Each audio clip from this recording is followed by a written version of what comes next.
Bush. Number 3, Blackwater Gate. We can talk forever about the abuses of the mercenaries for whom we are paying with our tax dollars and who somehow we have made immune to the laws of this country and Iraq. But there will never be a bigger symbol of the immense evil here than what Mark Halcon has done. After 6 years, he has canceled his contract with them. Mr. Halcon runs the American Shooting Center, a firearms range in San Diego. He says in 2002, he and that city were asked to approve a contract with a vocational training school run by 2 companies called Raven Development and Southwest Law Enforcement. Turns out they were fronts for Blackwater.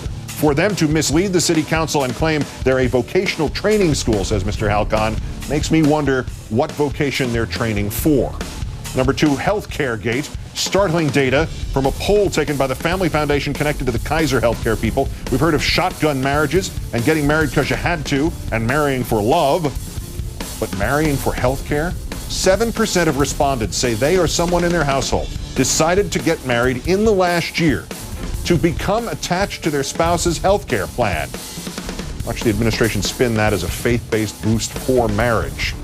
And number 1, the nexus of politics and terror gate. For the first 3 years we held prisoners at Guantanamo Bay, Air Force Colonel Morris Davis was the man to whom the Defense Department turned to prosecute the cases. Davis was the point man for what critics believe was a kangaroo court, or a version of the Soviet show trials of the 1930s. Davis was to prosecute men like Salim Hamdan in a cell without any rights because he was accused of having been Osama bin Laden's personal car driver. So there was a rather unexpected witness testifying on Hamdan's behalf.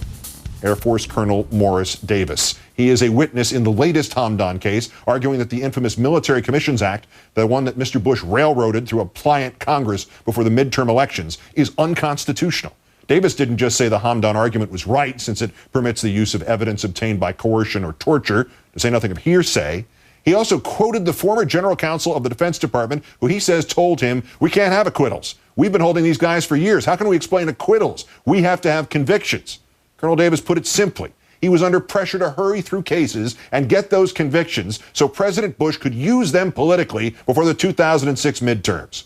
And there it all is in a nutshell. The military co-opting the Constitution and the sacred freedoms for which the heroes of that military have fought and died as part of some kind of crazed worship of or fear of a cheap political hack and his gang. And as distant as it all seems, just plug yourself into that equation. You somehow wind up at Gitmo, in Salim Hamdan's place, and you say, "But I'm an American citizen." And the guard and the torturer standing behind the guard says to you, "Oh yeah? Prove it. Without a lawyer, without the right to trial. Prove it."